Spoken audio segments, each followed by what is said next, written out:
At this point, I understand we have a question and answer period, so I will do my best to answer or to address any questions that anyone may have. So does anybody have any? Would be a logical starting point. I'm okay if you don't.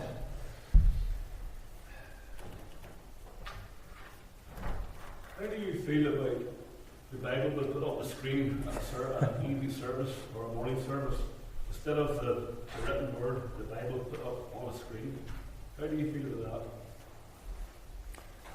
Well, the way you phrased the question, I think, indicates what the answer has to be, and that is that it's only a feeling about the subject, and that you can't make necessarily a rule about whether it being right or wrong. I would never be willing to say that doing that is wrong.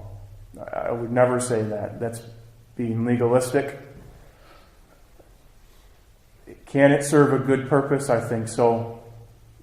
Particularly maybe for the reason of eyesight, where it's hard to read the small words of a Bible, but the big words on the screen allow someone to follow along with God's Word as it's being read, so that there's good purpose for that. I'll be absolutely honest and say that I'm not a huge fan of reading the Bible on devices. It can be done edifyingly. I fully acknowledge that. There's something about having a Bible in print that I think is important and good. If for nothing else, that when I'm reading my Bible, to actually go do something else requires me getting something else, not just the click of the button to check the email or to check the score or whatever else. So, no hard and fast rule. Would I discuss maybe the pitfalls of it? Yeah, I think it's worth inquiring into. Yep. Anybody else? Well, yeah, Colin. That's probably a difficult question. How do you practically control the access that your children have to the internet, for example? Yeah. They're going to be doing their homeworks and stuff on it too. Searching things on it really can't be sitting there. No, and that's why I think it's important to use some of the programs that are out there along those lines. I personally use Covenant Eyes, which is a program that tracks everything that's done on the internet or on a device, so that daily reports are sent to somebody that holds you accountable. And if anything is flagged as being explicitly sinful, pornographic, it will come up on the report that's sent to the accountability partner, so that they have full reign to go wherever they want. But if they go somewhere that is explicitly sinful, it will be tagged and it will be reported to the accountability partner by means of an email. There's different forms of protection for a home. The reporting software, that's Covenant Eyes, it reports where someone goes, but then there's also the filters that blocks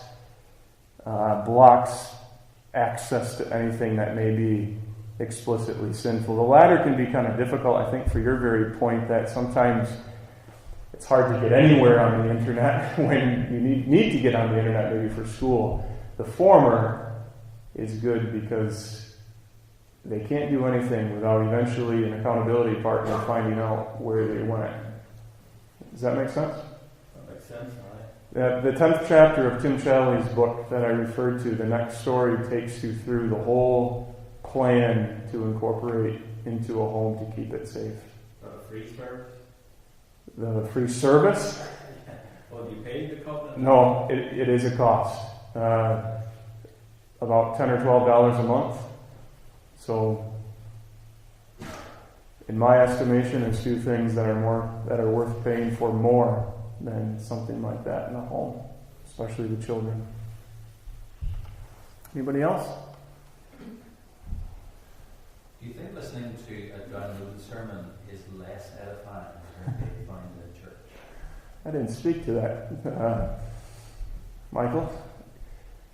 We need to maintain the lively preaching of the gospel, that in church, under the authority of office bearers called by God in the moment, that the voice of Jesus Christ is being proclaimed. in a special way.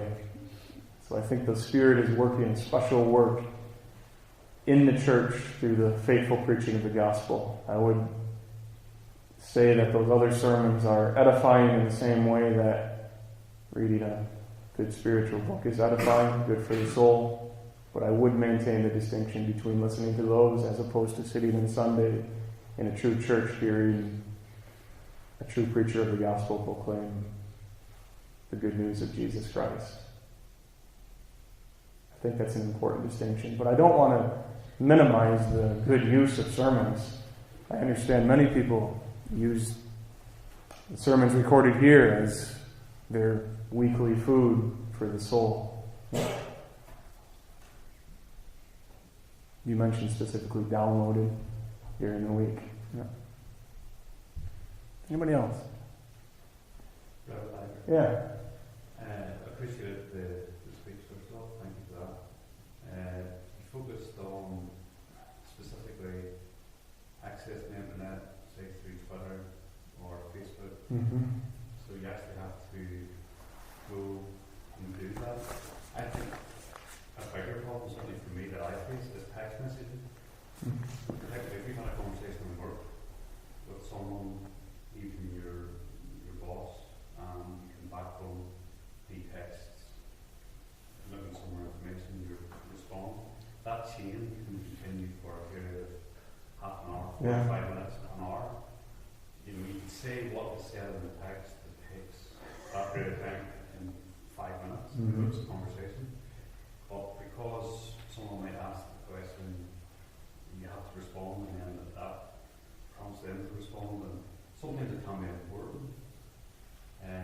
For me, what you said, yes, certainly challenging, but that's something that I think is very difficult. It's a chain that's difficult to break, because as soon as you hear the ding of the phone, you see an info that someone that you know that is going to have a big conversation or may have something that you need to respond to. I find that takes up a lot of time. Mm-hmm. How that's a difficult. It is, especially for work when you have a certain obligation and you have to do what you're called to do. Takes you away from, well, it's not an obligation as such, but you do feel often as if you have to give a response, which often comes, but it takes you away from For your wife and kids. because you're texting and you're focusing on that, trying to formulate a response and an answer, and you know there's going to be a response from the recipient, so on it goes, you know. Yeah, I think I don't have a concrete answer on how to fix that, but one of the things you can do, and I know exactly what you're talking about. You know, my life is sitting at my desk, reading, studying, sermon making, and people have access to my number and random texts throughout the day. And yeah, it can be fragmented and it can make my type of work difficult. Sometimes the best thing to do is simply call when you get the text and say, let's get this done with now. And not drag it on, because it is invariably dragged on. It can be very frustrating. Yeah. And I found, as time goes on, myself simply putting the phone away and creating an expectation no longer that you're going to get a response immediately. If you need a response immediately, call. If you're going to text, understand that it's more akin to email sometimes. I'll get back to you, but my time here is with my wife and my kids, and if it's urgent, call me. I'll get it. I'll hear it, but it doesn't need to be here now. I know exactly what you're talking about. That's something very real that I've experienced too. And in fact, this whole speech arises out of some personal development and growth here. Some of these struggles I've faced personally in light of the digital media. Mm-hmm. Yeah, Julian. I just want to say something very positive about how God uses the internet and all these things, the access to good books that you can read, which I think are no different from having the book in front of you. I've been going through, for example, Communion with God by John Owen for months. I'm still reading it and still learning from it, and it's such a blessing.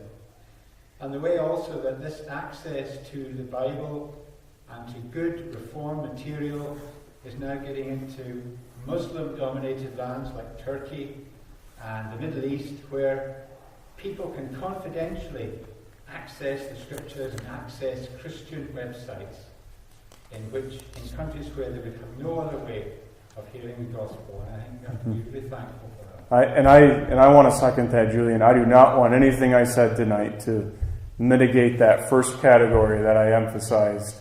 I didn't emphasize it. I stated it. That is absolutely true, Julian. Yep. Appreciate that. Yeah, Marco?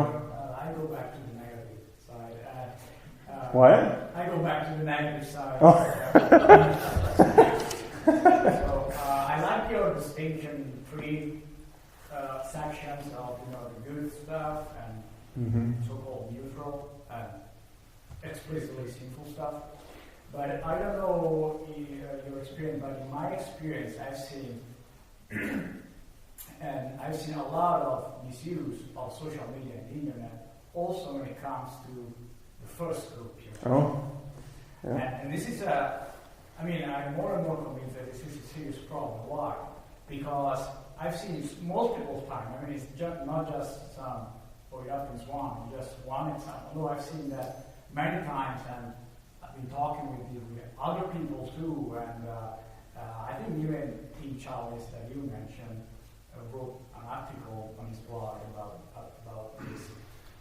Because social media, as you said, has become so full of information, and everything is on there. Books are on there, sermons are on there, and there are these also on Facebook. There are these Facebook groups you can create, and for many people, it becomes a sort of substitute for the church. Mm-hmm.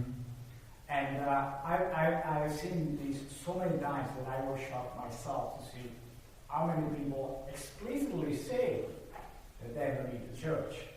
Even reform people, or at least I should say, people who self-identify as Reformed Calvinists. And so this is, I think, not against the point you made, but actually supports it even more, because the tool is good, the tools are good, but we are so, our flesh can be so twisted sometimes that, it can even use those tools, which are Christian-based or Christian-centered somehow to make them that a replacement for the church. And many of these groups, there is also another. I've seen another problem, that is there are so many crusaders for the faith, and the faith in the internet is often discussed in a very, very awkward way and presented in a very rude way, especially in this Facebook group, in some of these Facebook groups, which again, I don't condemn as such. They're good in themselves, but as you said, it's the misuse. I don't know if you have any. No. Well stated. I'll leave it at that. I think your points are good. Good points. I do. Not the use, the misuse, and the proper use that points to the glory of God's name.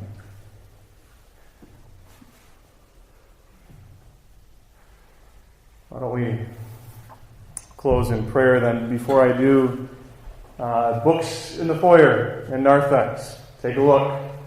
And more than take a look, take home after purchasing, if you so desire. The second is there's going to be some tea and coffee in the foyer in Narthex as well, so feel free to stick around and we can talk more about the subject if you'd like. Let's close in prayer. Our Father in heaven, we thank you for this opportunity to hear a subject spoken on that relates to our lives living in this world, and we thank you for the discussion that we could have afterwards too. We pray that it might have been glorifying to Thee and that it might help us to walk wisely in this digital age in which we live. We pray, bless our time of fellowship together as well as we do so after the speech here. May it be sweet communion that is in Thee, our God. We thank Thee again for Jesus Christ and for His perfect work on Calvary's cross and the hope that we have of life everlasting, so that there will be an age in which we will live that will be the age to come, and the new heaven and new earth.